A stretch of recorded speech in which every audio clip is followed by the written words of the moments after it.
¿Sí logran ver mi pantalla, compañeros? ¿Sí? Sí se Ok. ve.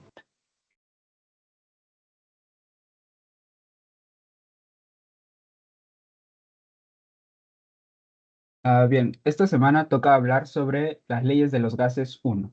La siguiente semana también hablaremos de los gases, sería la parte 2.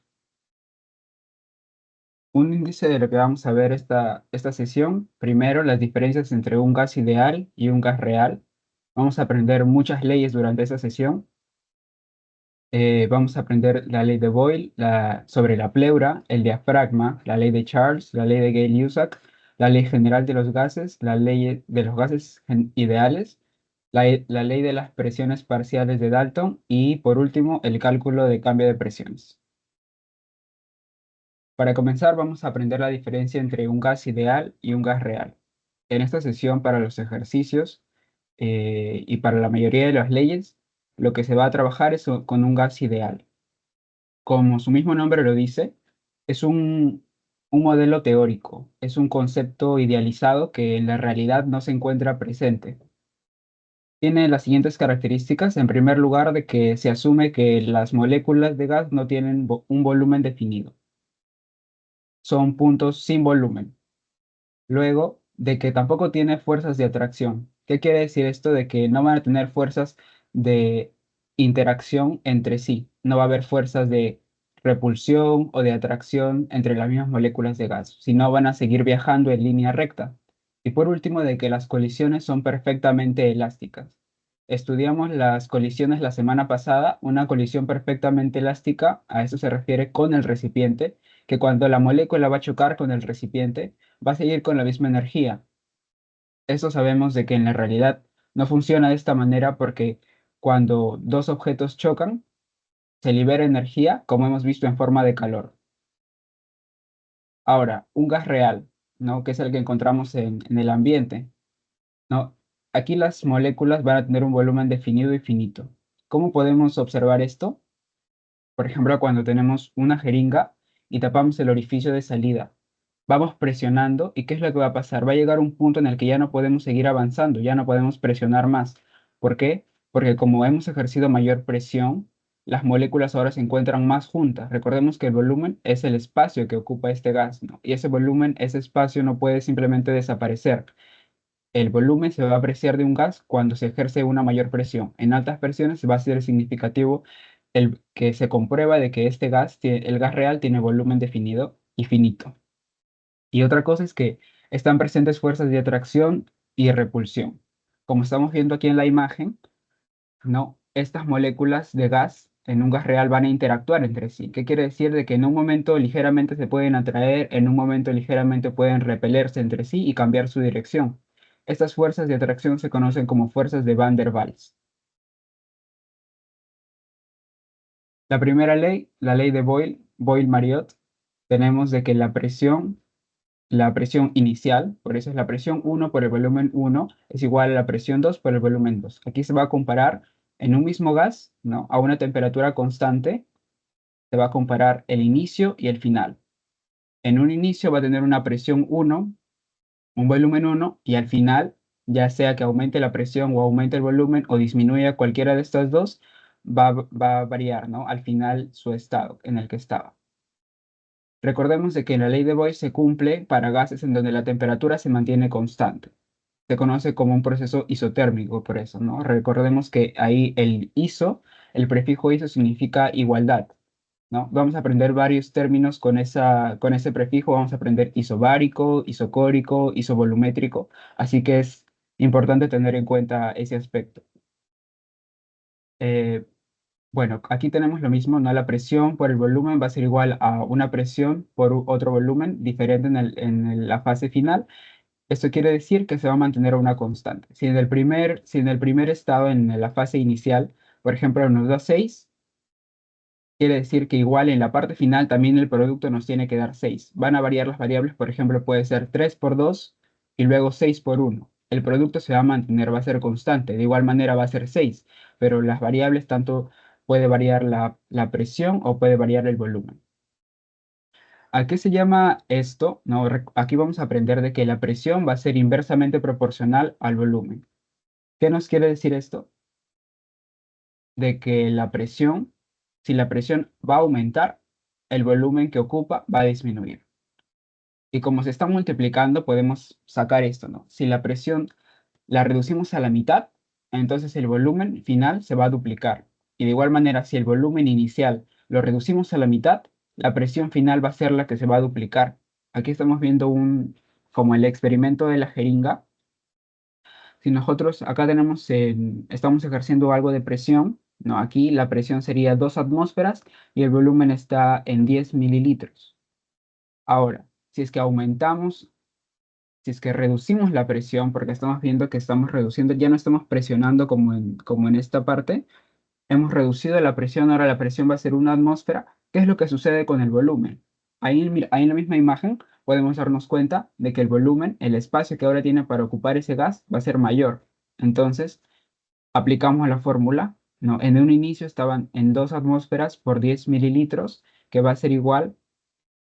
Ahora la presión va a ser 1 atmósfera y el volumen es el que tenemos que hallar, ¿no? El producto da 20 y dividido entre 1 sigue siendo de igual manera 20. Entonces, así pueden venir ejercicios y de esa manera con la ley de Boyle podemos hallar el volumen faltante o la presión faltante, ya sea tanto final o inicial nos pueden pedir, ¿no? Aquí tenemos que ver de que los procesos de ventilación pulmonar, o sea, la ventilación es el ingreso y salida del aire de nuestro sistema.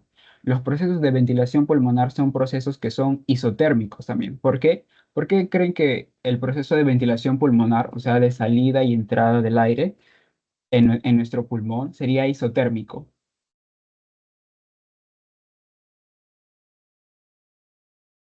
¿Alguien tiene alguna idea? Sí, Kiara.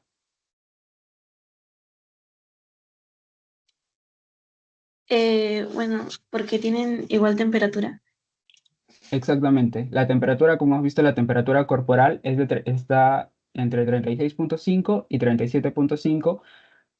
Como regla general, se rige que está en 37 grados. No. Sí, Juan, ¿tienes alguna duda? ¿Algo que quieras decir? ¿Es exclusivamente de respiración o también de ahí entra a tallar ventilación? Disculpa. Bueno, la respiración es en sí todo el proceso, ¿no? La respiración es que entre el aire, el intercambio gaseoso que se da en los alvéolos y la salida del CO2. Pero la ventilación es el proceso mecánico. No, puede ser, no se refiere exactamente al cuerpo humano, sino simplemente puede ser en un ambiente. Entra aire a un ambiente, sale aire de un ambiente, eso es ventilación. En cambio, respiración si se refiere a todo el sistema respiratorio, ¿no? Y la función que cumple, que es cambiar el oxígeno que ingresa a nuestro cuerpo y eliminar el dióxido de carbono, ¿no? Y como estamos diciendo aquí, es un proceso, los procesos de ventilación pulmonar son procesos isotérmicos porque, como bien la compañera mencionó, ocurren dentro del cuerpo, que es la temperatura a 37 grados Celsius. Ahora, ¿por qué ingresa el aire cuando nosotros inspiramos? El aire ingresa, el aire se mueve por una gradiente de presión, por una variación de presión. El aire es una regla general, eso que hay que recordarlo. El aire viaja siempre de una mayor presión a una menor presión. Entonces, cuando hay un cambio de presión dentro de nuestra cavidad torácica, dentro de nuestra tórax, ahí desencadena una serie de cosas que permite de que el aire ingrese a nuestro cuerpo, no, específicamente a los alvéolos. Ocurre un cambio en la cavidad torácica. ¿Qué es lo que va a pasar? Se va a contraer el diafragma y los músculos intercostales. Cuando se contraen, se expanden para dar espacio a que los pulmones se llenen de aire. Entonces se contraen, se va a abrir, se van a expandir. Esto va a reducir la presión. Estamos viendo en la ley de Boyle, si es que aumentamos el volumen, si es que aumentamos el espacio, la presión se reduce. Volumen es inverso a presión. Entonces, aumentamos el volumen, la presión se va a reducir con respecto a la presión atmosférica que encontramos en el ambiente. Entonces, la presión atmosférica estamos en cero y la presión interna va a ser -1. Entonces, el aire va a ir de una mayor presión, que es en cero, a -1, que es la que tenemos internamente, intrapulmonar, y así es como ingresa el aire. Entonces, aumenta el volumen, como estamos viendo aquí, aumenta el volumen, se reduce la presión en los pulmones, ¿no? Porque volumen es inverso a presión, aumenta volumen, se reduce la presión en los pulmones y eso es lo que facilita el ingreso del aire. Aquí estamos viendo en los procesos de inspiración y de expiración. Aquí en el proceso de inspiración, ¿qué es lo clave? Los músculos que se contraen aquí principalmente es el diafragma y los músculos intercostales. Y de igual manera en la expiración es estos dos músculos que es el diafragma y los intercostales son los que se relajan. Cuando en la inspiración, cuando se contraen estos músculos, se van a ir para abajo, el diafragma baja y en la caja torácica se abre. Y en la expiración se cierra un poco la caja torácica y el diafragma vuelve a su posición normal, o sea, sube. Como aquí estamos viendo, en la inspiración, para que ingrese el aire, la presión adentro tiene que ser ligeramente, se vuelve negativa. Con respecto a afuera, que es 0 atmósferas, adentro se vuelve negativa ligeramente y la diferencia de presión es lo que facilita que ingrese el aire. Y en la expiración, ya como vemos que los músculos se relajan y nuevamente se cierra la caja torácica, entonces al haber un menos, como se cierra, va a haber menos volumen y va a aumentar la presión. Entonces ahora la presión adentro va a ser mayor, 1, y afuera sigue siendo 0. Entonces de nuevo el aire se va a mover desde 1 a 0, ¿no? Y eso es lo que permite la salida del aire de nuestro organismo. Para esto tenemos que entender de que los pulmones se encuentran estrechamente vinculados con el tórax. ¿Para qué? Para que cuando el tórax se expanda, también los pulmones puedan expandirse y coger toda esa capacidad. ¿Cómo sucede esto? Por la pleura, ¿no? Es una membrana de doble capa y entre estas hay un espacio interpleural, ¿no? Que contiene líquido pleural. La tenemos, bueno, en dos capas. La primera capa es la capa parietal, como su mismo nombre lo dice, está para la pared, para la pared del tórax, para la pared interna del tórax, y la visceral, como su mismo nombre lo dice, es la que está pegada a los pulmones, es la capa interna. Dos capas, la parietal externa y la visceral interna, que es la que está pegada a los pulmones y es súper difícil de separarse de los pulmones. La visceral no se, es difícil de distinguir de los pulmones, no se puede separar. Y el líquido pleural, que es el líquido que se encuentra entre esas dos capas, en un adulto sano varían desde 10 a 20 mililitros. Este líquido pleural viene de la sangre, del suero sanguíneo. Normalmente la presión intrapleural es negativa. Va a generar una diferencia de presiones, lo que permite que siempre haya algo de aire adentro de nuestros pulmones y también permite su expansión. ¿Qué es lo que sucede si es que una aguja penetra la pleura? ¿Alguien tiene alguna idea? ¿Qué es lo que sucede cuando una aguja penetra una pleura o el pulmón?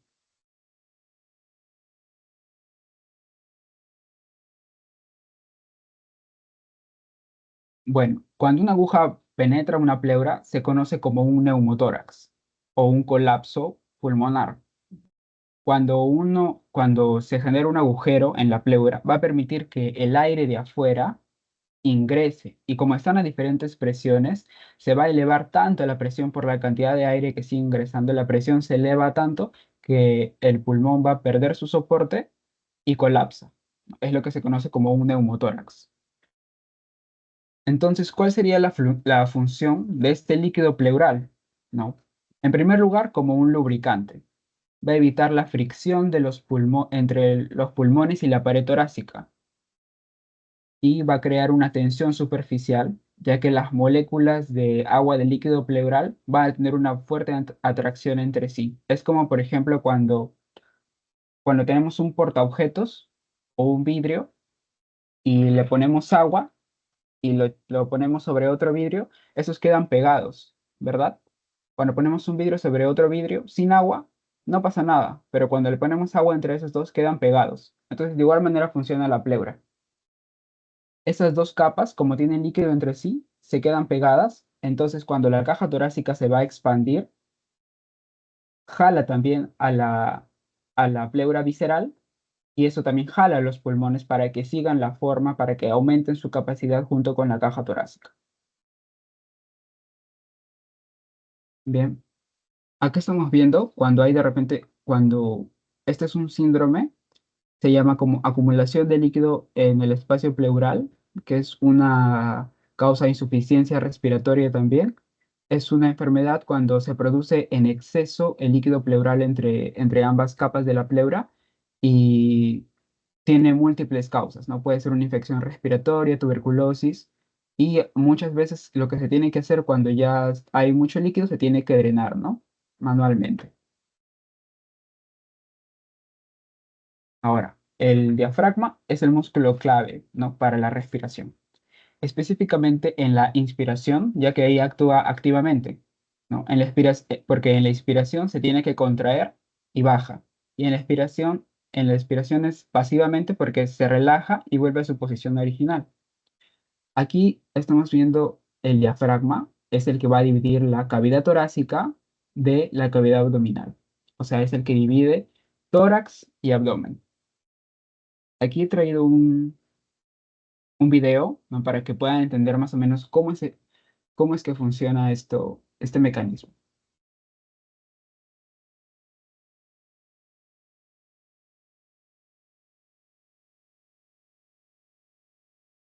Bien, aquí estamos viendo cuando ya hemos terminado de expirar, ¿ok? Hemos terminado de expirar y en este caso, ¿qué es lo que sucede? Que la presión dentro del alvéolo y la presión fuera va a ser cero. Entonces, ya entró aire y están equilibrados. Cuando están equilibrados, no va a haber movimiento de aire. Cuando la presión es cero adentro y cero afuera, el aire no se va a mover. Y ahora comienza la inspiración. ¿Qué es lo que sucede en este proceso? Mira el movimiento del diafragma, que se contrae, baja, el tórax se expande y como hemos hablado, la presión alveolar se convierte en -1. Aumenta el volumen, disminuye la presión, se vuelve -1 y como hemos visto afuera, con respecto a la presión atmosférica del ambiente, es cero. La presión de afuera va a ser mayor a la presión interna, entonces el aire se mueve de mayor presión a menor presión, ingresa. Luego termina la inspiración y es momento de botar el aire. ¿Qué es lo que sucede aquí? La presión alveolar acá, claro, va a ingresar el aire hasta que haya un equilibrio nuevamente. Hasta que nuevamente sea igual cero, cero afuera y cero adentro.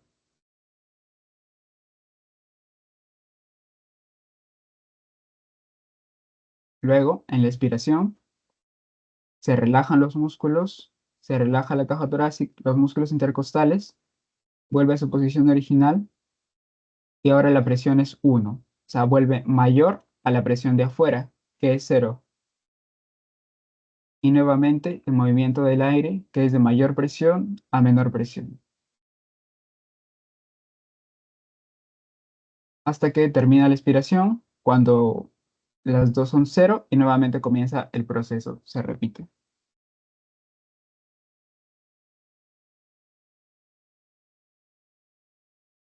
Los pulmones siempre van a tener aire, nunca van a quedar completamente vacíos. Incluso después de que hacemos una expiración forzada, así cuando intentamos botar todo el aire que nos volvemos rojos y queremos botar todo, siempre queda un volumen residual en los pulmones.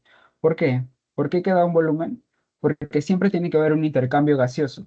Si no, en algún momento los alvéolos no se pueden detener de hacer la hematosis, de intercambiar el oxígeno por el dióxido de carbono. Los alvéolos no se pueden detener, entonces siempre tiene que haber un volumen residual eh, para que pueda seguir habiendo ese intercambio gaseoso. Si no, los alvéolos colapsarían si es que se queda sin aire el pulmón. Cuando estamos en reposo, en cada respiración, en una respiración normal, o sea, no forzamos nada, siempre cuando inspiramos, ingresa 500 mililitros aproximadamente y de igual manera 500 mililitros son los que salen. Es lo que se conoce como volumen corriente, menos en el nacimiento. ¿Por qué? Porque en el nacimiento nuestros pulmones están llenos, bueno, cuando estamos en el intrauterino, en el espacio intrauterino, nuestros pulmones se encuentran llenos de líquido. Y cuando nacemos, tiene que haber un esfuerzo del recién nacido para que esos pulmones se liberen de líquido y se llenen de aire. Esa manifestación es el llanto, ¿no? Cuando el bebé llora, es la manifestación de la primera inspiración y que está saliendo aire por las cuerdas vocales. Esta inspiración se logra por el surfactante pulmonar.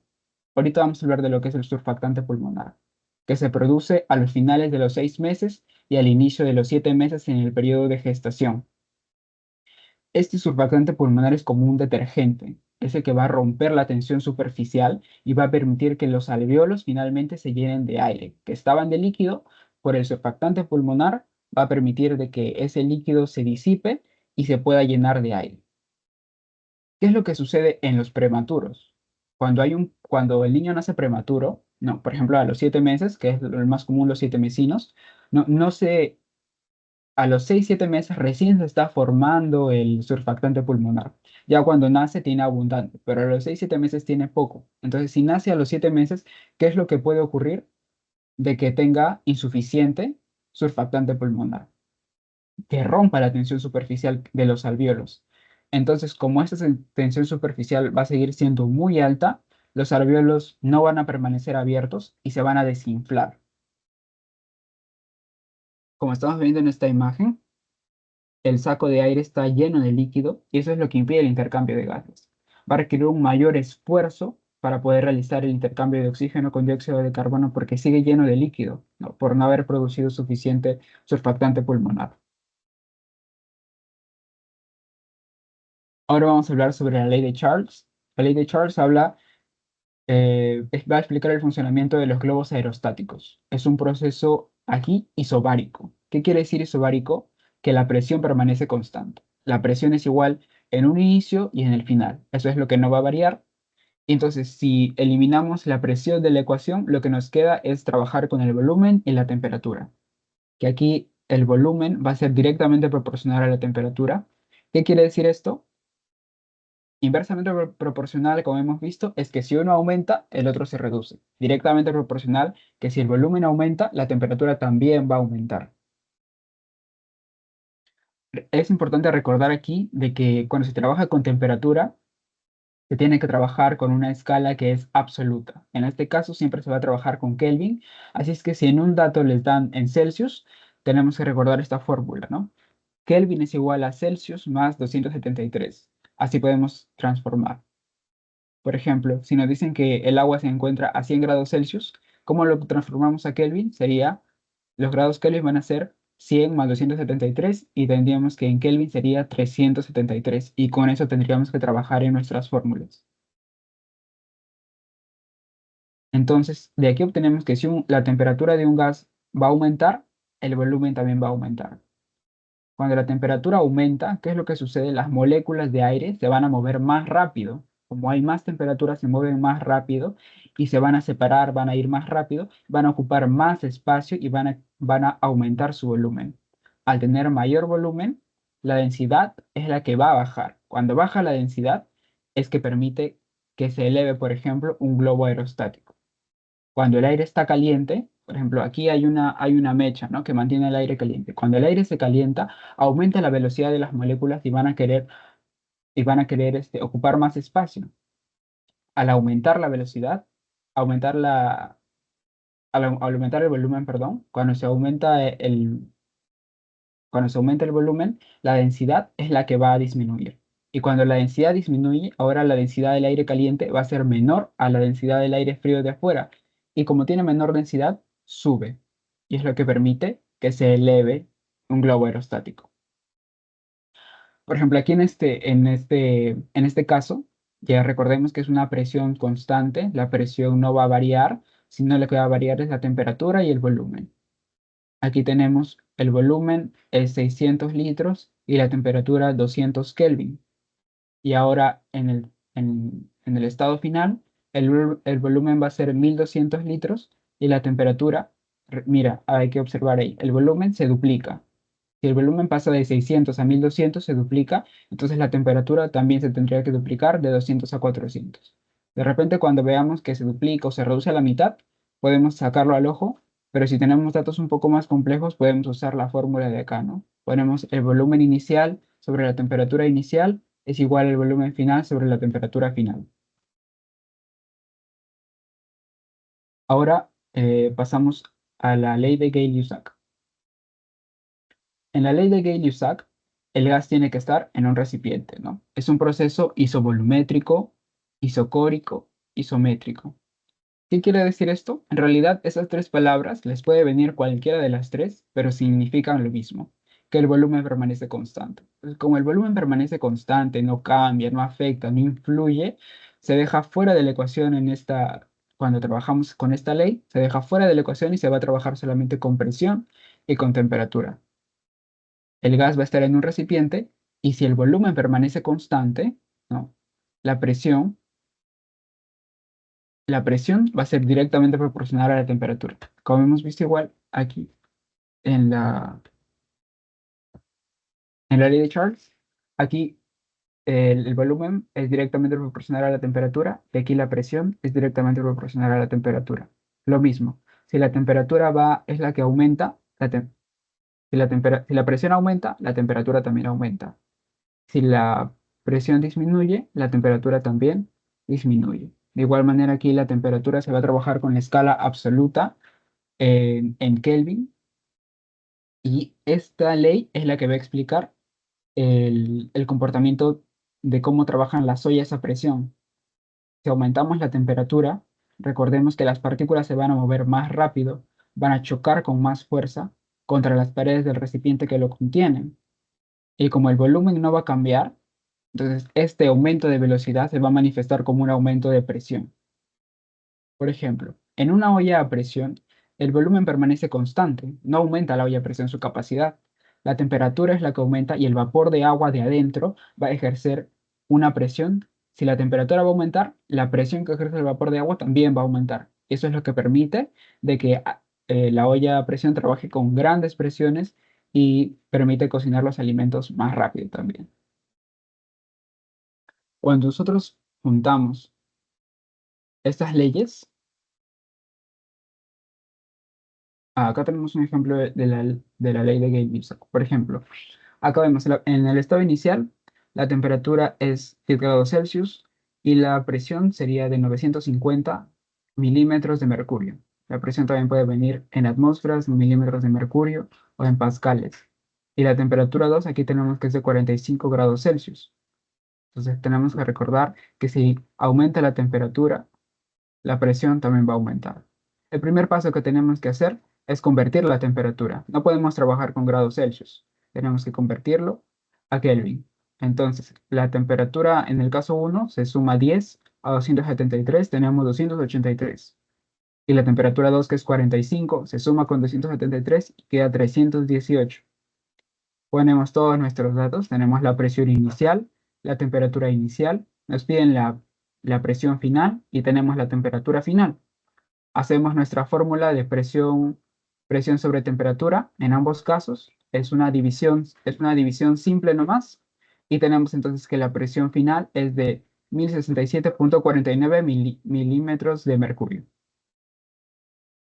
Al juntar estas tres leyes que hemos visto, la ley de Boyle, la ley de Gay-Lussac, la ley de Charles, tenemos la ley general de los gases. Cuando se usan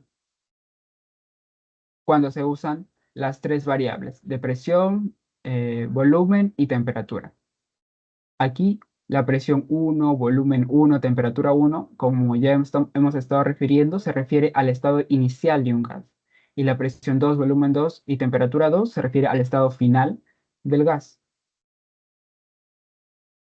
Por ejemplo, en este problema estamos viendo un gas ocupa un volumen de 6 litros a una temperatura de 50 grados, 1.5 atmósferas de presión. La pregunta es, ¿qué volumen ocupará este gas a 150 grados Celsius y 570 milímetros de mercurio? Ponemos todos nuestros datos, sacamos los datos del texto, tenemos volumen 1 6 litros, la temperatura inicial es de 50 grados Celsius, no podemos trabajar con Celsius, la presión La presión inicial es de 1.5 atmósferas, el volumen 2 es el que tenemos que hallar, la temperatura 2, 150 grados Celsius y la presión 2 de 570 milímetros de mercurio. ¿No? Ahí he puesto recordar, esa fórmula es muy importante porque en algunos casos les van a pedir, es importante hacer la conversión a la temperatura Kelvin. ¿Cuál sería el primer paso? Como ya hemos dicho, a, transformar los Celsius a Kelvin, ¿no? Y ahí lo tenemos. Tenemos Una atmósfera es 760 milímetros de mercurio. Acá hemos visto en el problema, primero nos dan la presión en atmósfera y luego nos dan la presión en milímetros de mercurio. ¿Qué podemos hacer ahí? Tenemos que poner todo a una misma presión. Si una atmósfera es 760 milímetros de mercurio, hacemos nuestra regla de 3. 760 milímetros de mercurio es igual a una atmósfera. Y trabajamos con 570 milímetros de mercurio. ¿Cuántas atmósferas serán? No, multiplicamos en aspa, despejamos la X y tenemos de que la presión 2 va a ser 0,75 atmósferas. Ahora, ya tenemos presión, ahora faltaría la temperatura.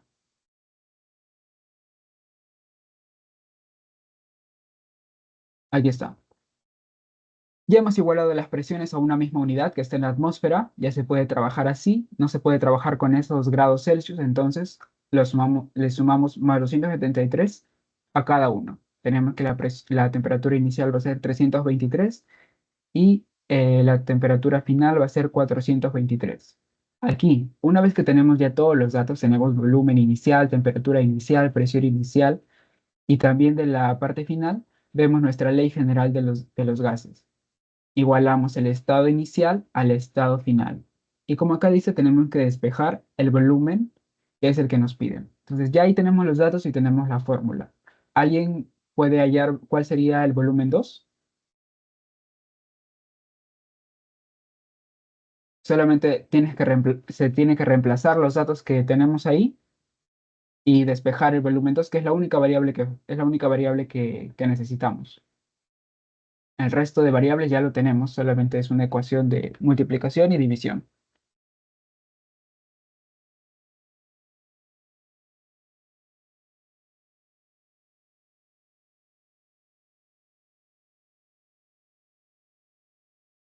A ver, un minuto, a ver si alguien lo puede resolver este problema.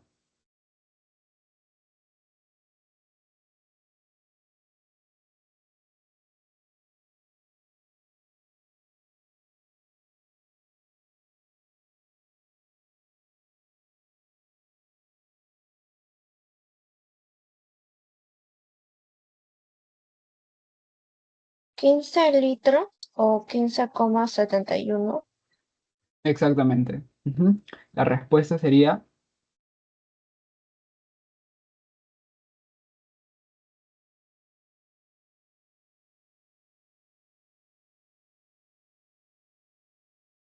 exactamente, esa sería la respuesta. No, despejamos el volumen 2 y reemplazamos solamente los datos, nos queda la división y queda 15,7 litros, es el volumen 2. Entonces, así es la manera de trabajar. Si ustedes ven que de repente las presiones les dan en diferentes unidades, primero le dan en atmósfera, luego le dan en milímetros de mercurio. Recordemos que una atmósfera es igual a 760 milímetros de mercurio.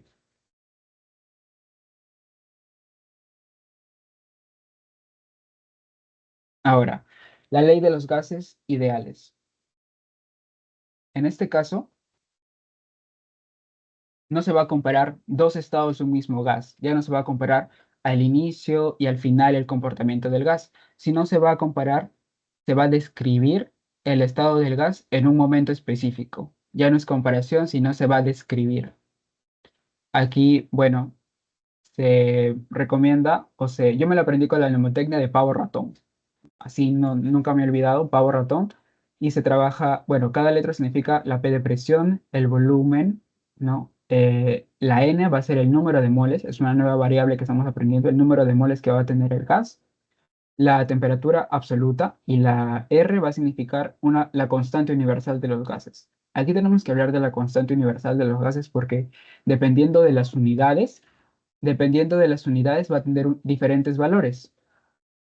Eh, en este caso, por ejemplo, 0,0821 se va a usar cuando la presión la tengamos en atmósferas. Como hemos visto, si nos dan, por ejemplo, una atmósfera, tenemos que usar, la constante va a ser 0,0821. Trabaja con atmósferas y con litros.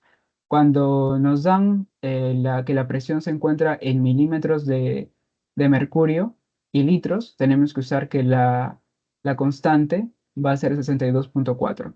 Y cuando se dan pascales y milímetros cúbicos, trabajan juntos pascales con milímetros cúbicos, tenemos que usar 8.314. Eh, Normalmente la mayoría de casos solamente se trabaja con el 0.0821 y el 62.4, o sea, con atmósferas y con milímetros de mercurio. Casi no se trabaja con pascales, es muy raro que venga un problema de esa naturaleza.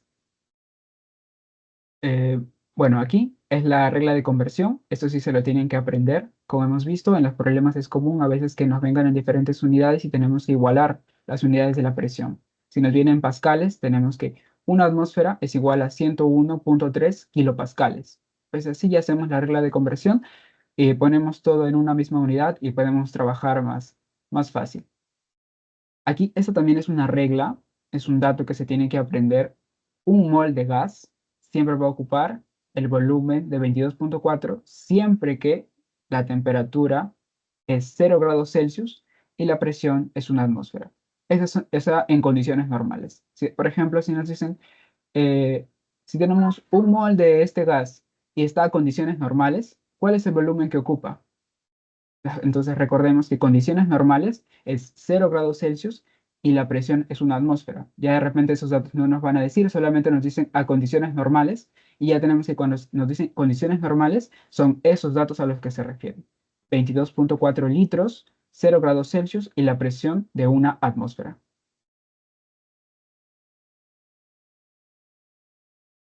Este es un ejemplo para que quede más cimentado donde se tiene que usar el pavo ratón, la ley de los gases ideales. Aquí nos dice, un recipiente de 8 litros contiene un gas a una temperatura de 20 grados Celsius y una presión de 9 atmósferas. Determine el número de moles de gas en este recipiente. ¿No? Entonces tenemos que hallar el N. Aquí lo que nos están pidiendo es este N, el número de moles que se encuentra en el recipiente. O sea que de una u otra manera nos tienen que dar las 4 variables restantes, ¿no? Nos han dado presión, nos han dado la temperatura y nos han dado el volumen. Y viendo esto que se trabaja con metros cúbicos y con pascales, entonces en este caso usamos 8.314, ¿no? Y simplemente reemplazamos en la ecuación. Si desean, podemos despejar el número de moles, ¿no? Y nos queda de esta manera. El número de moles, aquí la constante general de los gases sobre la temperatura son lo que pasan dividiendo y simplemente se reemplazan los datos. Aquí, para pasar de litros, recordemos que un milímetro cúbico es igual a 1000 litros. Entonces se hace una regla de conversión y queda que en metros cúbicos 8 litros es 0.008 metros cúbicos, igual la atmósfera, como lo pasamos a pascales, con la regla de conversión que tenemos acá, atmósfera y pascales, simplemente multiplicamos por 101, como está acá, 101.3 kilopascales, lo multiplicamos y tenemos este valor. La temperatura está en Celsius, eso es importante, no nos podemos olvidar de cambiar la temperatura a una escala absoluta. Y bueno, ya con estas dos variables que trabaja con pascales y metros cúbicos, ya tenemos cuál sería la constante de los gases. Reemplazamos los valores, es una división, y obtenemos de que las moles serían 2.9 moles en este recipiente, ¿no? Se aproxima 2.9, 2.99, esas serían las moles que hay en ese recipiente. ¿Se comprendió este ejercicio? ¿O alguna parte que no entendieron muy bien?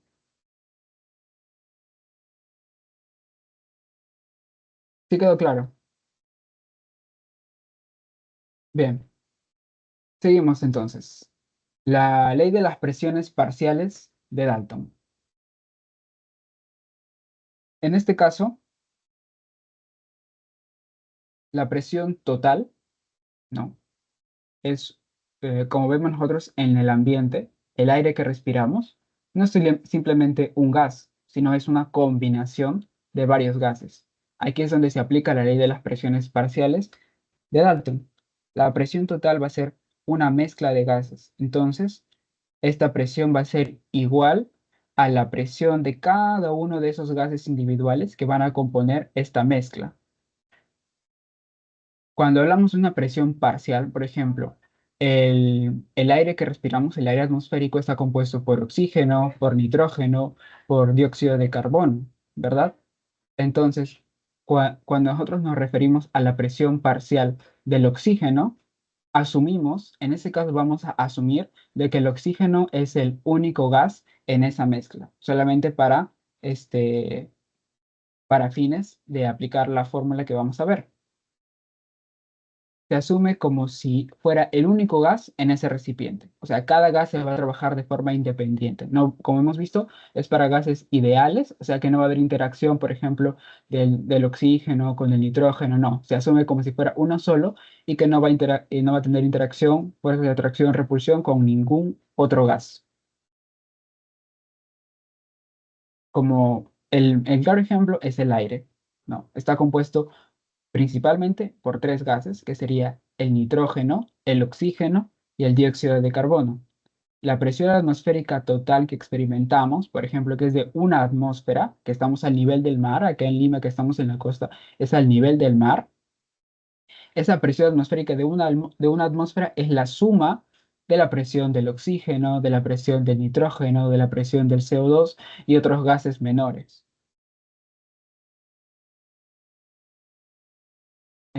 Por ejemplo, en el Huascarán, que estamos a 6.000 metros sobre el nivel del mar, tenemos una presión atmosférica de 354 milímetros de mercurio.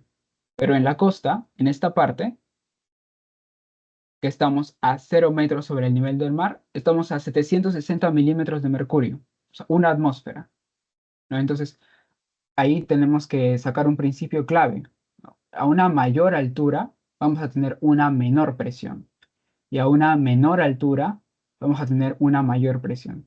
¿Por qué? ¿Por qué creen de que a una mayor altura a veces sentimos que nos falta el aire o que, o que no podemos respirar bien? ¿Alguien tiene alguna idea?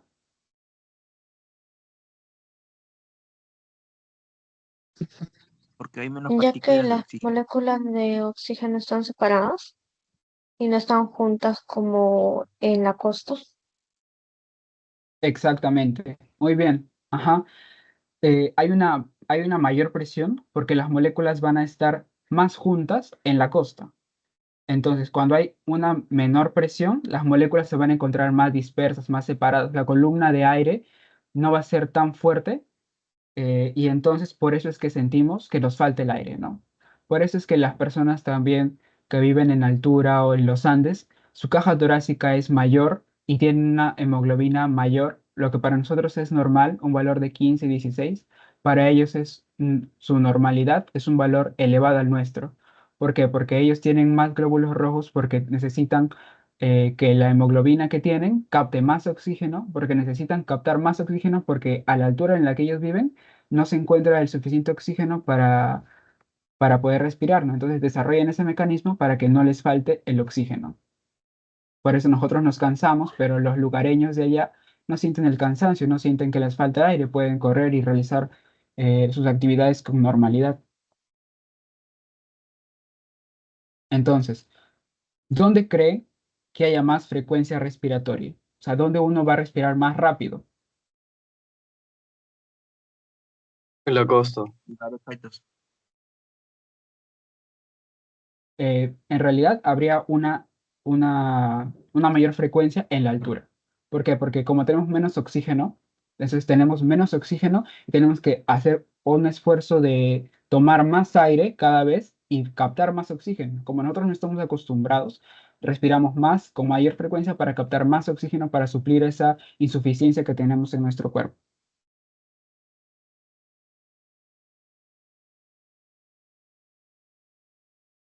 Ahora vamos a hablar de la ley de Dalton.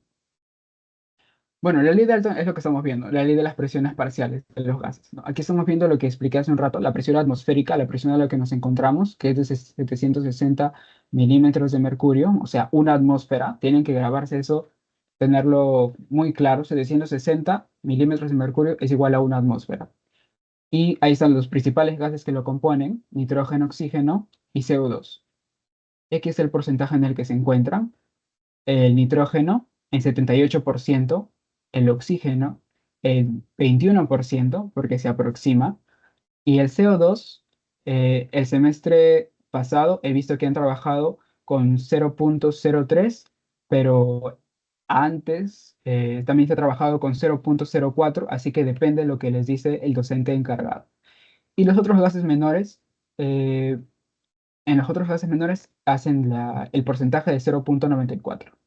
Entonces, ¿cómo se halla la presión parcial del nitrógeno, por ejemplo?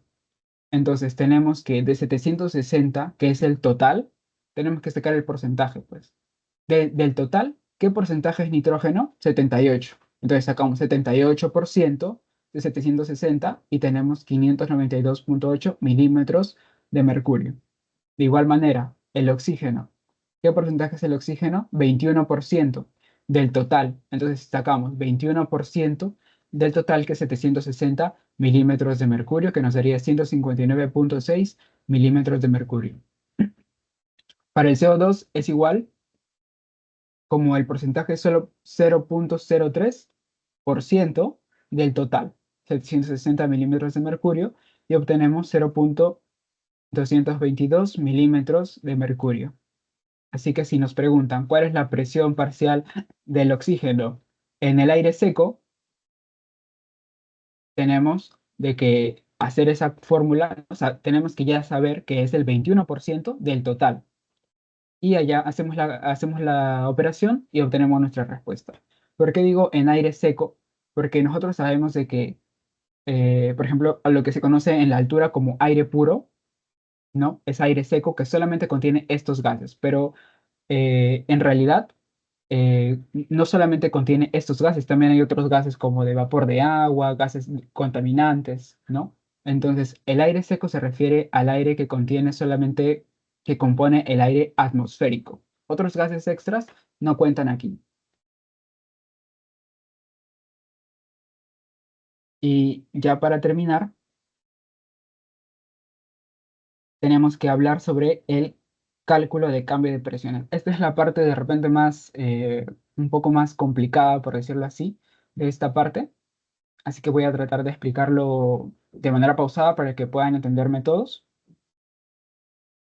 Eh, Cuando el aire, no, tenemos de que en la atmósfera, en el aire seco, ya hemos visto 0,21, que es el porcentaje del total de una atmósfera, 760 milímetros de mercurio, sale 159,6. Aproximadamente, entonces aproximando 160. El oxígeno afuera, en el ambiente, es 160 milímetros de mercurio. Y ahora, ¿qué es lo que sucede cuando va ingresando? Recordemos que adentro ya hemos hablado de que tenemos una menor presión, ¿verdad? Entonces, esa presión de 160 que encontramos afuera tiene que reducirse, y aquí vamos a ver cómo es que se va a reducir esa presión hasta que llega a nuestros alvéolos. Como nosotros no tenemos un aire seco, sobre todo en Lima, también que es un aire bien húmedo, o sea que también hay gran cantidad de vapor de agua en el aire, no sé, no simplemente podemos, no solamente se trabaja con 760, porque hemos hablado que es para aire seco, sino también se tiene que trabajar con el porcentaje de vapor de agua. Ahí y tenemos este dato que es importante, es como regla general, a una temperatura ambiente, o sea, de 20 grados Celsius, la presión del vapor de agua va a ser 17,5 milímetros de mercurio. O sea, la temperatura ambiental, ¿cuánto es? 20 grados Celsius. ¿Y cuánto es la presión que ejerce el vapor de agua a temperatura ambiental? 17,5 milímetros de mercurio. Para hallar la presión parcial del oxígeno en 21%, ya no es de 760 solamente, sino también tenemos que quitarle la presión del vapor de agua que está ejerciendo. Es una presión adicional. Entonces, la presión del oxígeno sería el 21% de de la presión atmosférica menos la presión del vapor de agua. Y esto resultaría en 156 milímetros de mercurio. ¿Hasta ahí se entendió esa parte? ¿Sí pudieron comprender? O sea, ¿por qué ya no se trabaja con 760, sino también se le tiene que restar la presión del vapor de agua, que es que vendría a ser la humedad, ¿no? ¿Sí se logró comprender?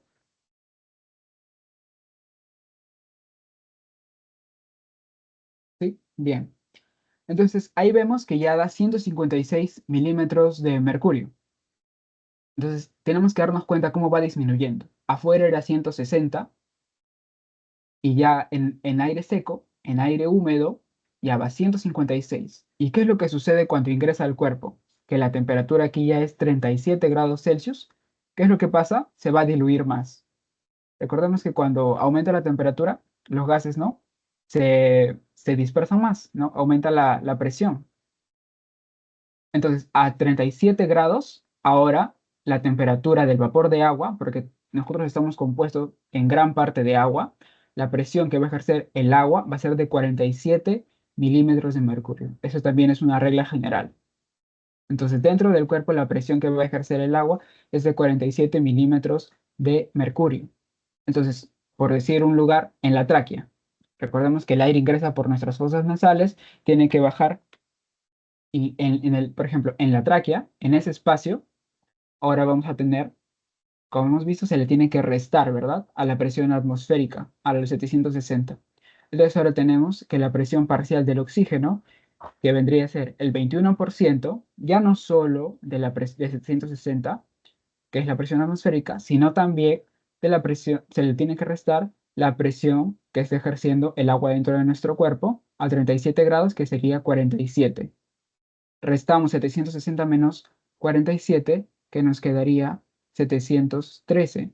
Y multiplicar 21% de 713, tenemos 149,73 milímetros de mercurio. En un aproximado sería de 150. Entonces ahí tenemos que darnos cuenta cómo afuera, en aire seco, tenemos 160 y ya en la tráquea baja a 150. ¿Por qué?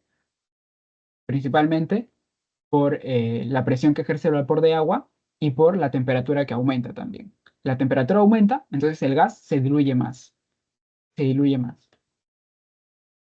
Entonces, ¿por qué baja la presión del oxígeno de 160 a 150? Recordemos por la temperatura, que se diluye más, y la presión que ejerce el agua dentro de nuestro cuerpo. Ahora, aquí estamos en una parte, hemos dicho, en la tráquea, ¿verdad? En la tráquea es una parte, pero cuando ingresa a los pulmones, al alveolo, recordemos que el alveolo también está recubierto está en un ambiente muy húmedo, ¿no? Tiene mayor humidificación. Entonces, en este caso, de igual manera encontramos a otra presión que ejerce el vapor de agua a 37 grados, como hemos visto que es 47. Entonces, a estos 149 que hemos hallado la presión en la tráquea, que sería en el cuerpo, tenemos que restarle 47 más milímetros de mercurio y al alveolo llegaría 102,7 milímetros de mercurio, que aproximadamente, si nos preguntan, en el alveolo, 100. Afuera, en el aire seco, sería 160, en la tráquea o en alguna parte de nuestro cuerpo, 150, y ya en el alveolo, que es un ambiente que es mayor, más húmedo, ¿no? Con mayor humedad a él, mayor presión, el vapor de agua va a ejercer mayor presión, se le tiene que restar 47 al, a la presión del cuerpo, que es 149, ¿no? Y tenemos 102,7 milímetros de mercurio y aproximado sería 100. Recordemos, 160, 150 y al alveolo finalmente llega a 100 milímetros de mercurio. Mm,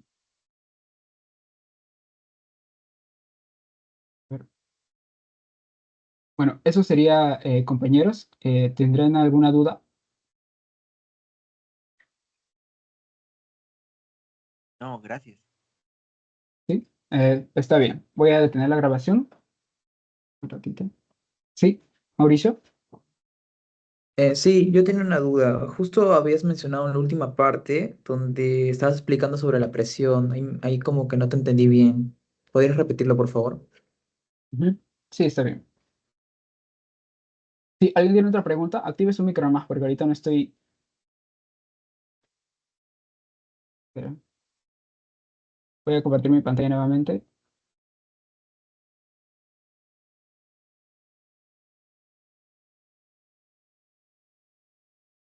Ya. Bien.